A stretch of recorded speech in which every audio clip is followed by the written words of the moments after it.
Kirby and the Forgotten Land is the pink puffball's biggest game yet.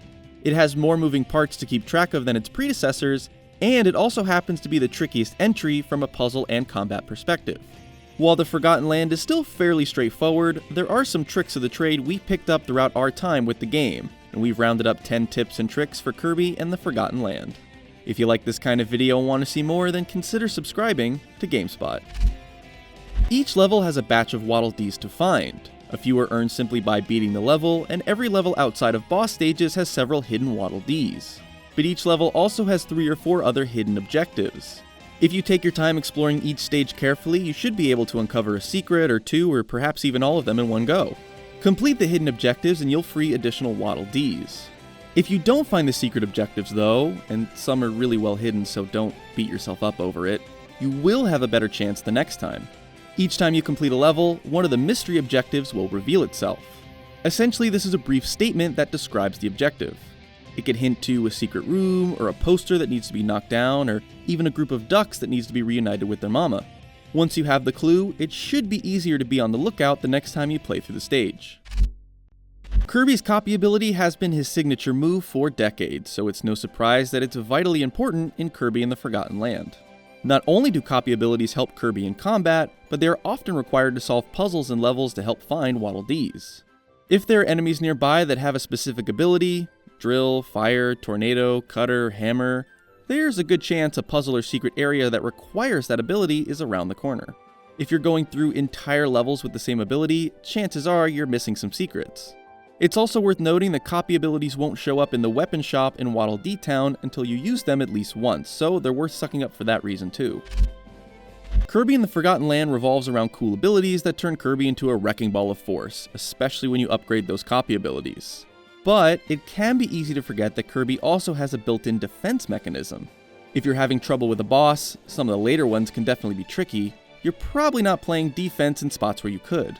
Kirby's guard ability can help mitigate damage, so watch your enemy's moveset and put up your guard the next time the brute tries to hit you. While the game doesn't explicitly explain guarding, you can use any of the triggers or shoulder buttons to guard, so L, ZL, R, and ZR, and all of them perform the same guard move. You can also move the control stick while guarding to do a cool dodge move.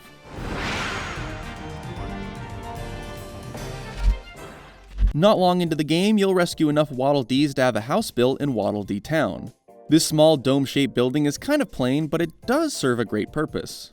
Kirby starts each level with the same amount of health he had at the end of the last, so depending on how the previous level went for you, that could mean trouble. But you can take a trip back to Waddle Dee Town and rest in Kirby's bed to replenish your health bar. If you have any AMIIBO, you can use them to get in-game items in Kirby and the Forgotten Land. AMIIBO not related to the Kirby franchise drops some coins and a piece of fruit that replenishes health. If you do have Kirby-themed AMIIBO, each one does a different thing that could prove to be helpful. The boosts and health items you receive by scanning AMIIBO can be used once and have a temporary effect. So, scanning the Kirby AMIIBO gives you a life up, which doubles your health, as well as star coins. Scanning the Meta Knight AMIIBO gives you a speed boost, as well as star coins. King Dedede, an attack boost and coins, and then Waddle Dee gives you a health potion and coins. Nintendo recently reprinted the Kirby series Kirby and Meta Knight AMIIBO, as well as the Smash Bros. King Dedede AMIIBO for the release of this game, so some of the AMIIBO listed above should be available in stores and online if you're looking to try this out.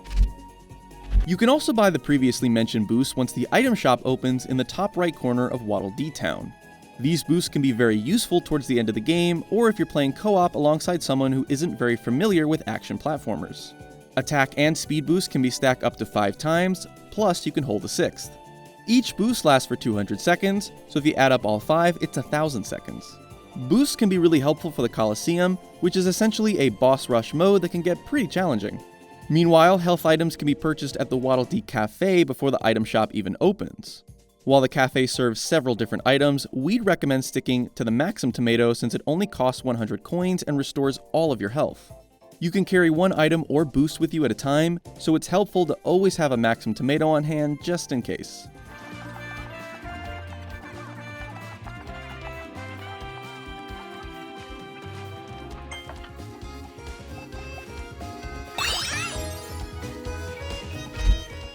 Oftentimes before boss fights you get to pick a copy ability to equip. This is the copy ability you'll be stuck with for the whole battle, so it's good to stick with abilities you're used to. But if you have to choose between an evolved ability and an ability that's still in its standard state, it's smart to go with the evolved ability to deal more damage. If the copy ability you want to use isn't available in that level, you can head to the weapon shop and equip your favorite ability before entering the boss level. Some boss attack patterns don't gel with the copy ability you're using.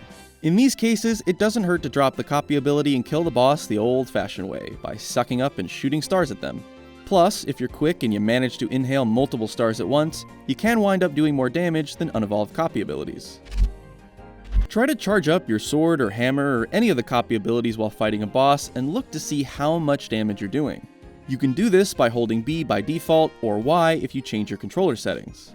There's a stark difference between charged attacks and regular hits. This becomes even more pronounced as you evolve your abilities. Evolved forms or charge attacks can also hinder enemy movement and give you even more opportunities to deal damage. I found charge attacks of evolved fire and ice abilities to be the most effective. Seriously, they are wild.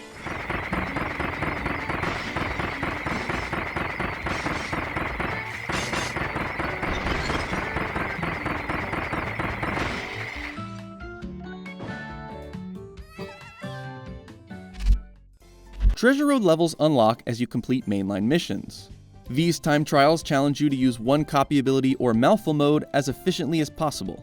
They are pretty straightforward, but here are a few important details to know. First, we recommend completing all of the Treasure Road levels in a world before moving on to the next world's mainline missions. This is because the rare stones you acquire by completing them allow you to evolve your copy abilities. Second, don't worry about the target time of each level. This secondary objective only nets you a bonus of 50 coins, so there's not much of a point to try over and over again to hit that time, especially when the target time tends to require a near-perfect run. And lastly, explore the overworld carefully. There are a few points of interest, usually areas that look like something should be there, that prompt you to press A to search the area. Some Treasure Road levels are hidden and do not reveal themselves until you unearth them this way. And there you have it. 10 things to get you started in Kirby and the Forgotten Land. For more on Kirby and the Forgotten Land, be sure to check out our review by Stephen Petit, both here on our YouTube channel, as well as our website, GameSpot.com. We also have a written version of this exact guide on our website as well. And hey, thank you so much for watching. For all things Kirby and Nintendo, stay tuned to GameSpot.